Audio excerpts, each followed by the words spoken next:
السلام علیکم ورحمۃ اللہ وبرکاتہ۔ الحمد للہ رب العالمین والعاقبۃ للمتقین والصلاۃ والسلام علی اشرف الانبیاء والمرسلین وعلی آلہ واصحابہ واہل بیتہ اجمعین، اما بعد۔ قال اللہ تبارک و تعالی فی القرآن المجید والفرقان الحمید، اعوذ باللہ من الشیطان الرجیم، بسم اللہ الرحمن الرحیم۔ یا ایہا الذین آمنوا کتب علیکم الصیام کما کتب علی الذین من قبلکم لعلکم تتقون۔ وقال النبی صلی اللہ تعالی علیہ وسلم، شهر أوله رحمة وأوسطه مغفرة وآخره عتق من النار، أو كما قال عليه الصلاة والسلام۔ صدق الله مولانا العظيم وصدق رسوله النبي الكريم، نحن على ذلك من الشاهدين والشاكرين والحمد لله رب العالمين۔ اللهم صل على سيدنا محمد وعلى آل محمد افضل صلواتک بعدد معلوماتک، بارک وسلم علیہ۔ محترم اور مکرم قابل قدر سامعین، میرے دوستوں اور بزرگوں، اللہ جل جلالہ کا بہت ہی بڑا کرم ہوا کہ اللہ تعالیٰ نے ہم تمام کو اپنی اپنی زندگی میں رمضان المبارک کا مہینہ دیکھنا نصیب کیا۔ آپ تھوڑی دیر کے لیے غور کرو، تھوڑی دیر کے لیے۔ گزشتہ رمضان میں ہمارے خاندان قبیلے میں یا ہماری چھوٹی سی بستی میں یا ہمارے علاقے میں کتنے ایسے لوگ تھے جو ہم سے مل جل کر کاروبار کرتے تھے، مل جل کر ہمارے ساتھ افطار میں شریک ہوتے تھے، نمازوں میں شریک ہوتے تھے، غمی اور خوشی کے مجلسوں میں شریک ہوتے تھے۔ آج بیچارے مرد ہو یا عورتیں، بعض ایسے ہیں کہ وہ زمین کے اوپر نہیں بلکہ زمین کے نیچے قبروں کی زندگی کے حوالے ہو گئے، اور وہاں ان کی زندگی کیسی گزر رہی ہے وہ اللہ کے علاوہ کوئی جانتا نہیں۔ قبر کی زندگی وہاں کیسے گزر رہی ہے، تکلیف میں ہے یا راحت میں ہے، تو اللہ کے علاوہ کوئی جانتا نہیں۔ اللہ نے ہمیں موقع دیا، رمضان کا مبارک مہینہ دیا ہے، نہ معلوم آئندہ رمضان ہم میں سے کسی کو ملتا ہے یا نہ ملتا ہے، وہ اللہ بہتر جانتا ہے۔ کیونکہ قرآن مجید میں اللہ تبارک و تعالیٰ نے سورہ لقمان کے آخری رکوع میں کہا کہ 5 چیزوں کا علم اللہ کے علاوہ دنیا میں نہ کسی نبی کو ہے، نہ رسول کو ہے، نہ ولی کو ہے، کسی کو نہیں۔ اور 5 علموں میں سے ایک علم یہ کہ آدمی کی موت کہاں آئے گی اور کیسے آئے گی اور کب آئے گی۔ اس لیے رمضان کے مہینے کو غنیمت جانو، اس کے ایک ایک لمحے کو عبادت میں گزارو۔ عبادت کرنے والوں کا رمضان بھی گزر جاتا ہے اور عبادت سے دور رہنے والوں کا رمضان بھی گزر جاتا ہے۔ عبادت کرنے والے بھی مرنے کے بعد پچھتائیں گے، عبادت نہ کرنے والے بھی پچھتائیں گے۔ عبادت کرنے والے اس لیے پچھتائیں گے اور بھی میں زیادہ عبادت کر لیتا، ایک ایک لمحے کو اللہ کی اطاعت میں لگاتا تو مجھے قبر میں اس کا پھل نظر آتا ہے۔ اور جو رمضان میں ایسے ہی وقت برباد کر دیے، وہ لوگ بھی مرنے کے بعد پچھتائیں گے۔ کاش میں تھوڑی عبادت تو صحیح رمضان میں کر لیتا تو آپ مجھے قبر میں یہ مار کھانا نہ پڑتا، یہ تکلیفیں اٹھانا نہ پڑتا۔ یہ وقت بہت بڑا قیمتی وقت گزر رہا ہے رمضان کا۔ ہم میں سے ہر آدمی جانتا ہے کہ رمضان کے روزے ہر مسلمان مرد اور عورت جب بالغ ہو جاتا ہے اس پر روزہ فرض ہے۔ اگر کوئی مسلمان ہو کر رمضان کے روزے کے انکار کرتا ہے تو وہ کافر ہے۔ دنیا کے ہر مفتی کا یہی فتویٰ ہے اور قرآن کا بھی یہی حکم ہے۔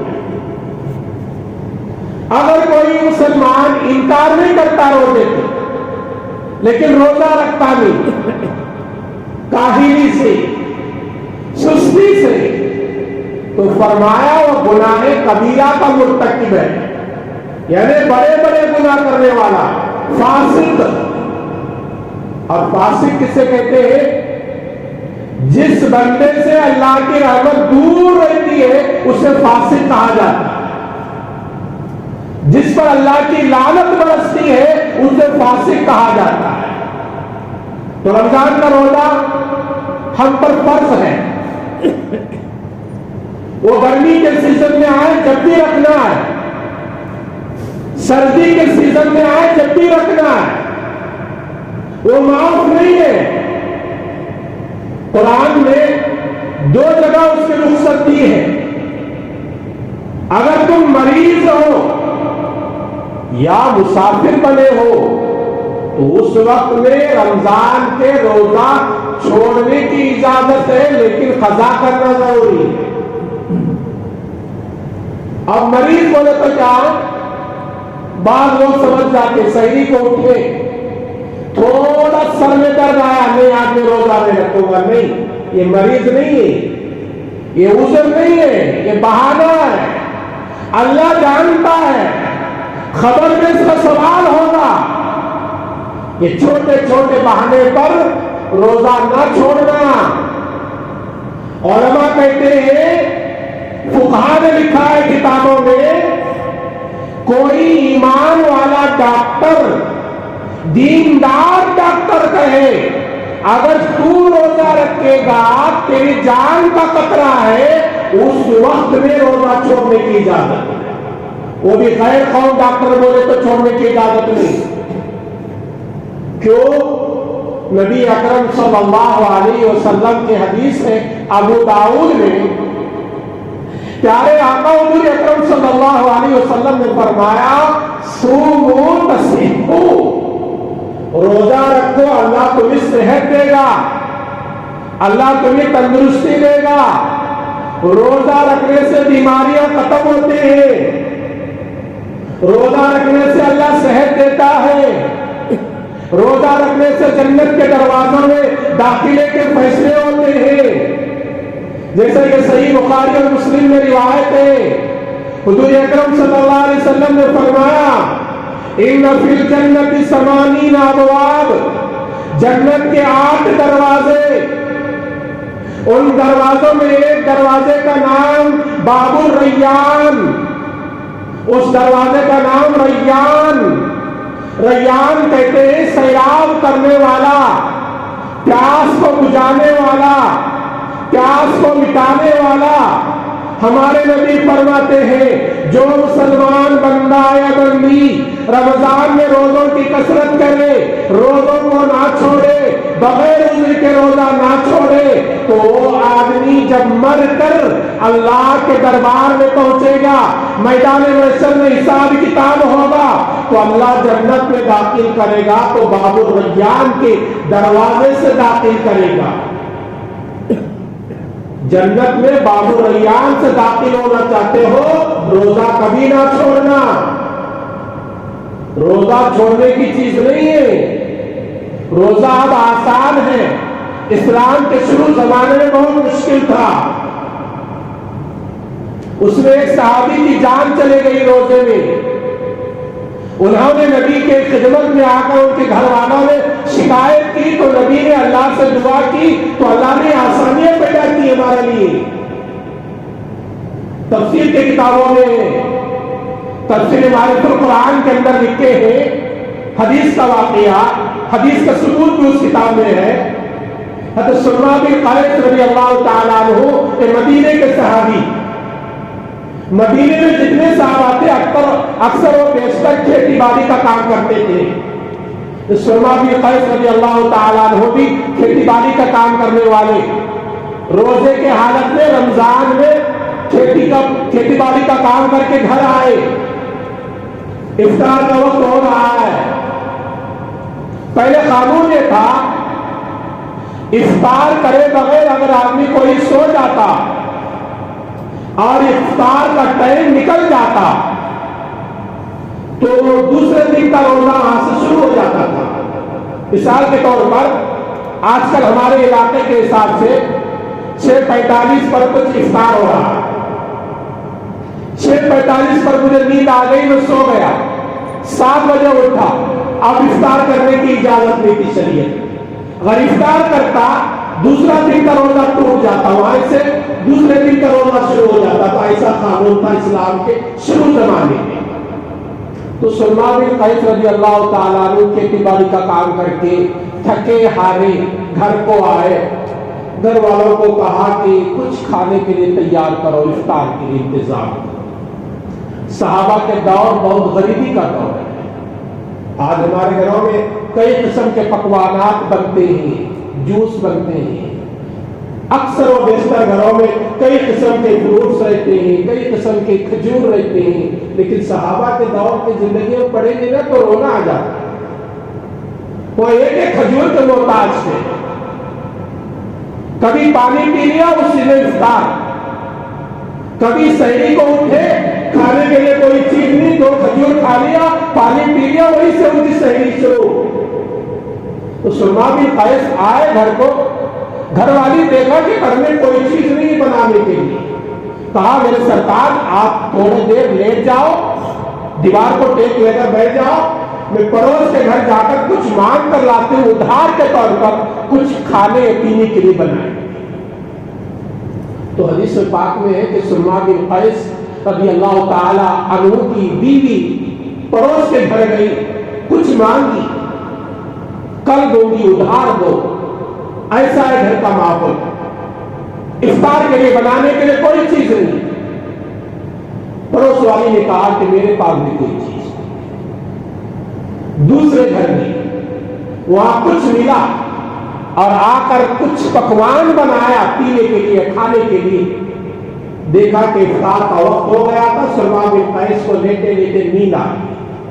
اب مسئلہ یہ تھا افطار کرے تو کل کا روزہ تو شروع ہو چکا تھا، پہلے ایسا کام ہے. سلمہ بن قیس کہنے لگے آئے میری گھر والی اب میں افطار کرنے کو تیار نہیں. اگر میں افطار ابھی کر لیا کل صبح کا روزہ شروع ہو گیا، ایک روزہ چھوٹ گیا، میں اللہ کے دربار میں کل قیامت کے دن کیا جواب دوں گا. میں اسی پر روزہ شروع کر دوں گا. روزہ شروع ہوا، رات گزری، صبح ہوئی، پھر گھر میں آرام نہیں کرے. آج اللہ نے ہمیں عیش و آرام دیا، پھر بھی ہم اللہ کے اتنے نافرمان بن گئے، اتنے نافرمان بن گئے، مسجدوں کو آنا بھول دیے، قرآن کی تلاوت بھول دیے، رمضان کی قدر کرنا بھول دیے. مسلمان صبح ہوئی، کھیتی باڑی کے کام کے لیے گئے، صبح سے لے کر شام تک، وہ بھی عرب کی چلچلاتی ہوئی دھوپ، وہاں کام کیے. شام کے وقت افطار کے قریب آئے، بالکل نڈھال ہو چکے تھے، کمزور ہو چکے تھے. گھر کے اندر چوکٹ پر قدم رکھا، بے ہوش ہوئے. اسی بے ہوشی کے عالم میں ان کا انتقال بھی ہو گیا روزے کے بعد. سلمہ بن قیس رضی اللہ تعالی عنہ کی اہلیہ بیوی نبی کی خدمت میں پہنچی، روتے ہوئے عرض کرنے لگی یا رسول اللہ روزے تو بہت اچھی چیز ہے، رمضان تو بہت اچھا مہینہ ہے، لیکن روزوں کے قانون میں کچھ کمی آنا چاہیے، کچھ نرمی آنا چاہیے. میرے شوہر کا یہ معاملہ ہوا، پورا واقعہ سنایا. تو نبی اکرم صلی اللہ علیہ وسلم بہت رحم دی، اس عورت کی باتیں سنتے جا رہے تھے، نبی کی آنکھوں سے آنسو جاری تھے، نبی سوچ میں تھے کہ کچھ قانون میں تبدیل ہونا چاہیے، میرے امت کو کچھ آسانیاں ہونا چاہیے۔ ہمارے نبی نے رو رو کر مانگ کر ہمارے لیے آسانیاں پیدا کر کے دے کر گئی ہیں، پھر بھی آج نبی کا ماننے والا مسلمان دین پر چلنے کو تیار نہیں ہے۔ میں اکثر جگہ بیانات کے لیے جاتا ہوں، اکثر علاقے میں، تو میں دیکھتا ہوں کہ بہت سارے مساجد ایسے رمضان میں بھی ملتے ہیں جہاں مسلمان روزے سے دور ہے، تراویح سے دور ہے، قرآن کی تلاوت سے دور ہے، سحری اور افطاری کا انتظام کرنے سے دور ہے، ان کو رمضان پر کوئی فکر ہی نہیں ہوتی۔ تو سلمہ بن قیس کی بیوی کی بات سن کر نبی کے آنکھوں کے آنسو جاری ہے اور داڑھی مبارک سے آنسو نکل رہے ہیں، آنکھوں کا پانی داڑھی پر نبی کے گرا اور مبارک داڑھی کے پانی زمین پہ گر رہے۔ فوراً جبرائیل آئے، اللہ کا سلام سنایا اور قرآن کی آیت لے کر آئے۔ اللہ نے فرمایا کلوا واشربوا حتی یتبین لکم الخیط الابیض من الخیط الاسود من الفجر۔ غالباً سورہ بقرہ میں آیت ہے، اللہ نے قرآن کی آیت نازل فرما دیا اور نبی کے ذریعے سے آنے والے امت کو بتا دیا تم روزے دارو افطار کے وقت میں افطار کر لو اور رات بھر میں کھاؤ پیو، اپنے جنسی خواہشات کو بھی تکمیل کرو، پورا کرو، لیکن روزے کو کبھی نہ چھوڑنا۔ قانون میں تبدیلی آ گئی۔ اتنا آسان ہو کر بھی آج کا نوجوان، آج کا مسلمان روزہ رکھنے سے دور ہے، تو ہم لوگ کس کام کے رہتے ہیں؟ ہم لوگ دین پر تو ہیں نام کے، اور ہمارے اندر وہ تقویٰ، وہ طہارت، وہ اللہ کا ڈر، وہ خوف کیوں نکل گیا؟ قرآن کریم سورہ بقرہ آیت نمبر 180 پر 3 میں اللہ تعالیٰ کہتا ہے سورہ بقرہ کے اندر، یا ایھا الذین آمنوا کتب علیکم الصیام، اے ایمان والو تم پر رمضان کے روزے فرض ہیں، کما کتب علی الذین من قبلکم، جس طرح تمہارے سے پہلے کے لوگوں پر ہم نے روزے کو فرض کیا تھا۔ روزے کیوں فرض ہوئے؟ لعلکم تتقون، تاکہ تمہارے اندر تقویٰ پیدا ہو جائے، تاکہ تمہارے اندر حلال اور حرام میں تمیز کرنے کا مادہ پیدا ہو جائے، تاکہ تمہارے دلوں میں اللہ کا خوف پیدا ہو جائے۔ رمضان کے روزے اللہ نے اس لیے فرض کیا۔ قرآن کریم سورہ بقرہ آیت نمبر 183 کے اندر اللہ کہتا ہے لعلکم تتقون، رمضان کے روزے اس لیے فرض کیے ہیں تمہارے زندگی میں تقویٰ آ جائے۔ ہم روزہ رکھ رہے ہیں، ہمارے زندگی میں تقویٰ نہیں آیا، اللہ کا ڈر نہیں آیا، حلال اور حرام کی تمیز نہیں آئی، تو مطلب یہ کہ ہمارے روزے اللہ کو قابل قبول نہیں ہوئے۔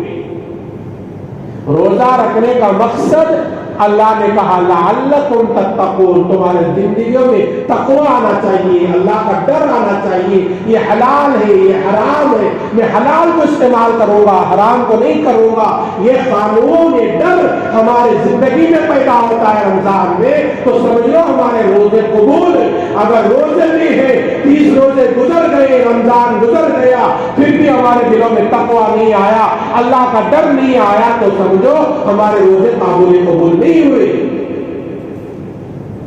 قرآن کریم دوسری جگہ کہتا ہے سورہ بقرہ آیت نمبر 180 پر 5 میں، شہر رمضان الذی انزل فیہ القرآن، رمضان کا مہینہ ایسا ہے جس میں ہم نے قرآن کو نازل کیا۔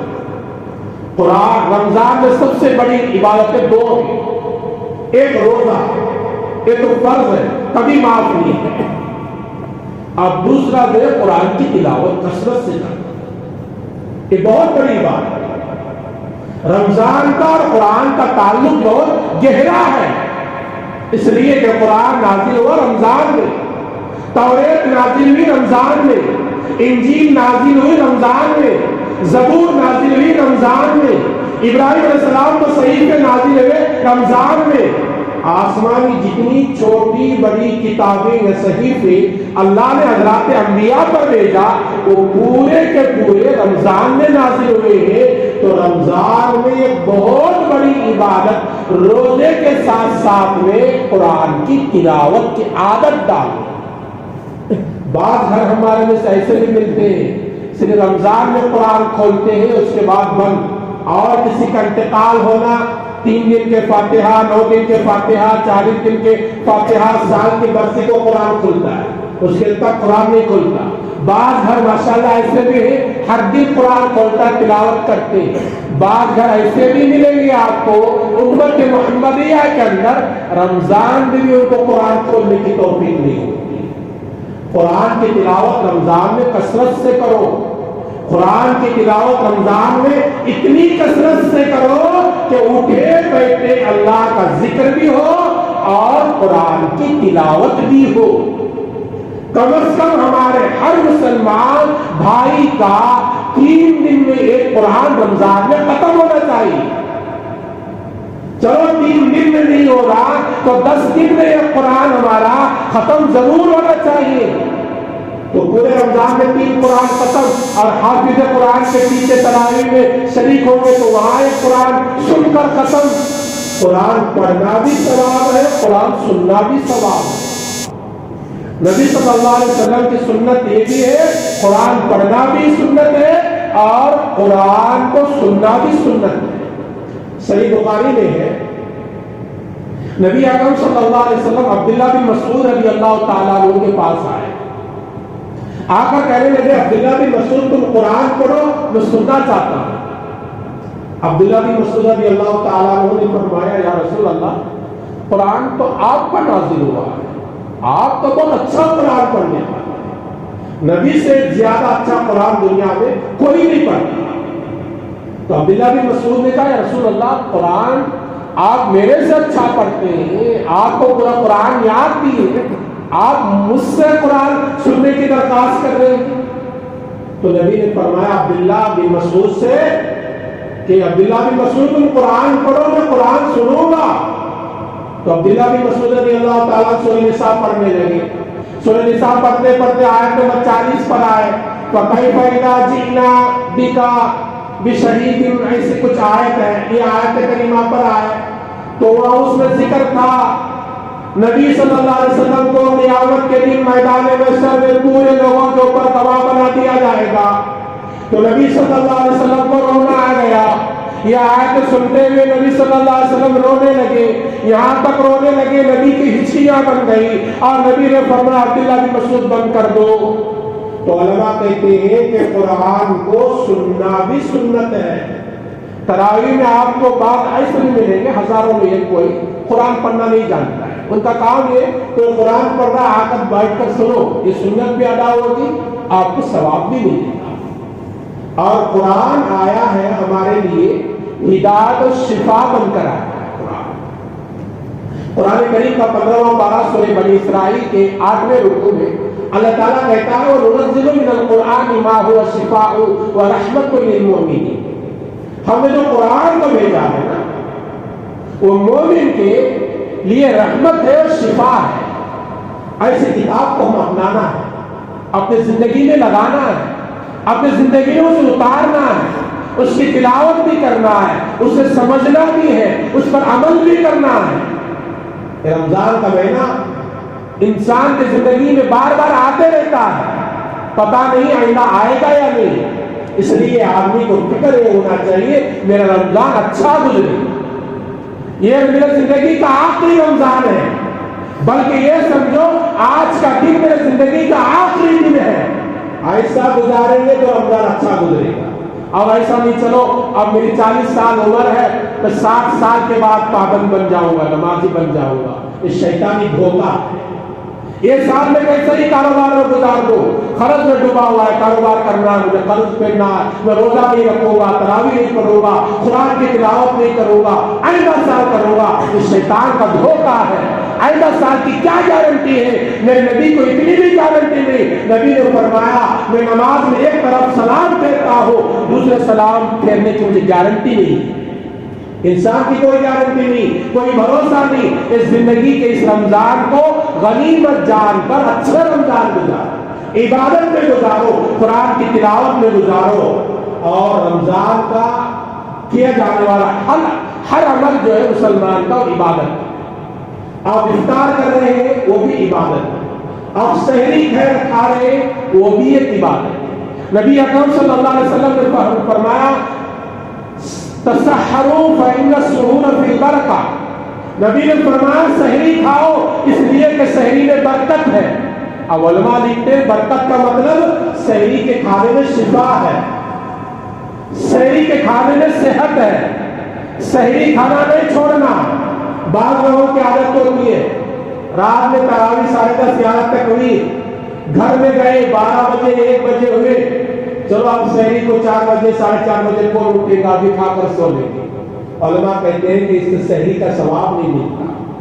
سحری کہتے ہیں صبح صادق سے آدھا گھنٹہ پہلے، اذان سے 40-45 منٹ پہلے کھا کر ہماری سحری ہونا۔ اذان ہونے والی ہے 5 منٹ 10 منٹ پہلے ہماری سحری ختم ہونا، اسے کہتے ہیں سحری۔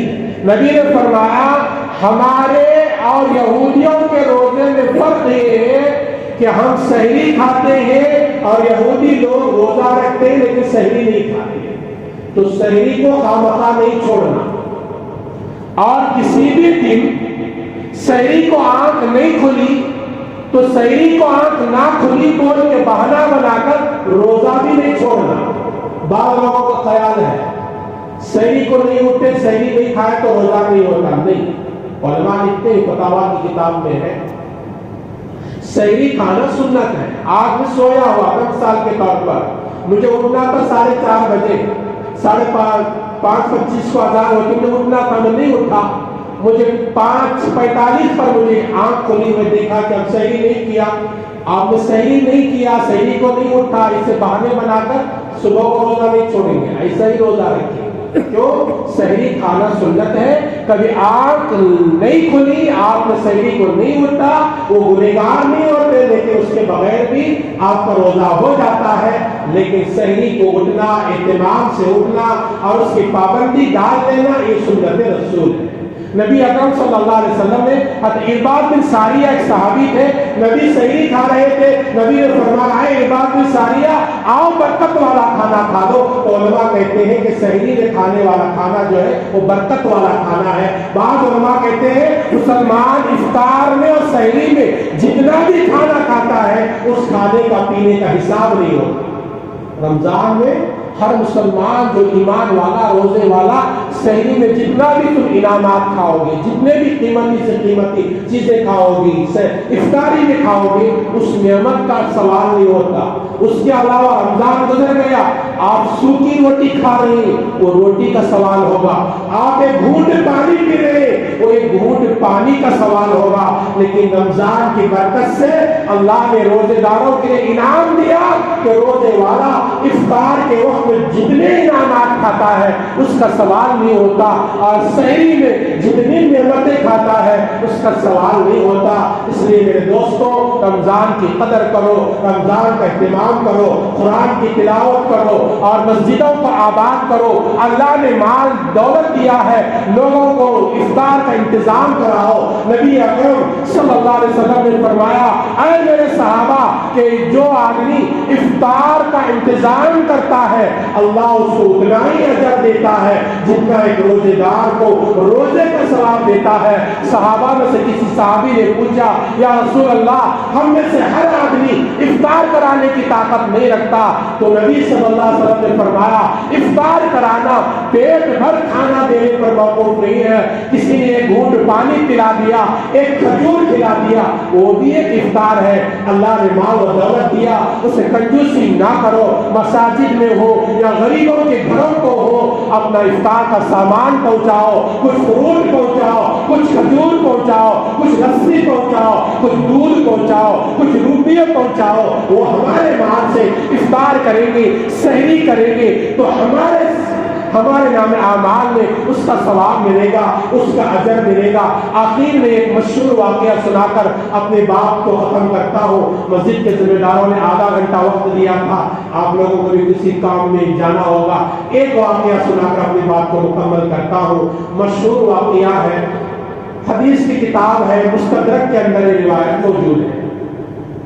سیاستہ کی 6 کتابوں کو چھوڑ کر چند حدیثوں کی کتابیں، اس میں بھی حدیثیں، اسے بھی مسلمان ماننا پڑتا ہے۔ ایسا نہیں میں صرف سیاست کو مانتا ہوں 6 کتابوں کو، اس کے علاوہ دوسرے حدیث کی کتاب کو نہیں مانتا، یہ بھی ہماری سوچ غلط ہے۔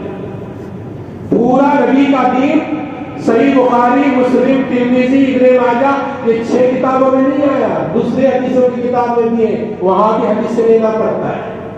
مستدرک ایک حدیث کی کتاب ہے، اس کے اندر ایک مشہور واقعہ آپ نے بارات سنا ہوگا۔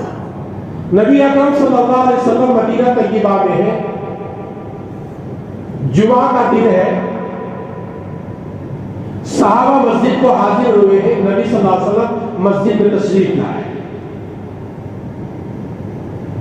نبی صلی اللہ علیہ وسلم نے صحابہ کو فرمایا مل جل کر بیٹھ جاؤ۔ جب نبی صحابہ کو کوئی بات دین کی سناتے تھے، صحابہ مل جل کر توجہ سے سنتے تھے۔ علماء لکھتے ہیں کوئی چادر ان صحابہ پر ڈالی جائے تو چادر بالکل رک جاتی تھی، چھت کی طرح بن جاتی۔ صحابہ ایسے سہم کر توجہ سے نبی کی بات سنتے تھے۔ صحابہ کو نبی نے فرمایا صحابہ مل جل کر بیٹھ جاؤ، متوجہ ہو جاؤ۔ تو صحابہ مل جل کر بیٹھے، نبی صلی اللہ علیہ وسلم ممبر پر تشریف لائے۔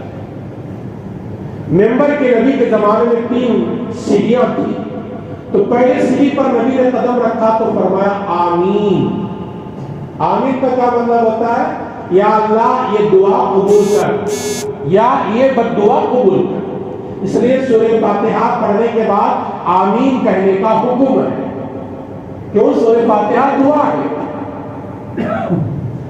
تو نبی صلی اللہ علیہ وسلم نے پہلے سیڑھی پر قدم رکھا تو فرمایا آمین۔ صحابہ پریشان ہوئے، نبی صلی اللہ علیہ وسلم اس سے پہلے بھی ممبر پر گئے ہیں، سیڑھیوں پر قدم رکھ کر چڑھے ہیں، آمین نہیں کہتے، آج آمین کہہ رہے ہیں۔ مجلس ختم ہوئی، صحابہ کے دل میں ارادہ پیدا ہوا آمین کے بارے میں پوچھنا چاہیے۔ نبی صلی اللہ علیہ وسلم آمین کہے اور دوسرا قدم دوسرے سیڑھی پر رکھا تو فرمایا آمین، تیسرے سیڑھی پر قدم رکھا تو فرمایا آمین۔ مکمل 3 دفعہ اللہ کے نبی نے مسجد نبوی کے ممبر پر قدم رکھتے ہوئے آمین کہا۔ جگہ کون سی؟ مدینہ طیبہ، مسجد نبوی، ممبر رسول، اور آمین کہنے والے نبی، یعنی قبول فرمانے اللہ۔ مجلس ختم ہوئی، کسی صحابی نے پوچھا یا رسول اللہ صلی اللہ علیہ وسلم آپ اس سے پہلے کئی مرتبہ ممبر پر چڑھے ہیں، آمین نہیں کہے تھے، آج آپ نے 3 مرتبہ آمین کہا، کس کی وجہ ہے؟ کیا وجہ ہے؟ کچھ معلوم کرنا چاہتے ہیں۔ نبی اکرم صلی اللہ علیہ وسلم نے فرمایا میرے صحابہ جیسے ہی میں ممبر پر داخل ہوا تو حضرت جبرائیل آئے۔ جبرائیل فرشتوں کے سردار ہیں، جو اللہ کے وحی جو ہے انبیاء کے پاس لاتے تھے، ان کی ذمہ داری ہے۔ جبرائیل کی ذمہ داری کیا؟ کہ پورے فرشتوں کے سردار ہیں۔ ایک حدیث میں ہے جبرائیل کے 600 پر ہیں، وہ ایک پر کھولے تو مشرق سے مغرب تک چلے جاتا ہے ایک پر، ایسے 600 پر ہے جبرائیل کے۔ تو فرشتے کتنے بڑے ہوں گے؟ یہ جبرائیل کے 600 پر، اس تمام فرشتوں میں بڑے فرشتے سردار ہیں، ان کا ذمہ داری یہ تھی اللہ کے احکامات جو ہے نبیوں تک پہنچانا۔ نبی کہنے لگے صلی اللہ علیہ وسلم میں ممبر پر چلنے لگا تو جبرائیل آئے اور میرے امت کے 3 قسم کے لوگوں کے لیے بد دعا کہی اور مجھے کہا کہ اے محمد آپ میری بد دعا پر آمین کہو، اس لیے میں نے آمین کہا۔ صحابہ کرام نے پوچھا یا رسول اللہ آپ کی امت کے وہ 3 قسم کے بدقسمت لوگ کون ہیں جن کے لیے جبرائیل جیسے مقرر فرشتے بد دعا کریں؟ تو نبی اکرم صلی اللہ علیہ وسلم نے فرمایا جبرائیل نے بد دعا کی پہلی دفعہ میری امت کا وہ مسلمان برباد ہو جائے، ہلاک ہو جائے، تباہ ہو جائے، نیست و نابود ہو جائے، جس کے زندگی میں رمضان آئے وہ رمضان کی قدر نہ آئے۔ تو میں نے کہا آمین۔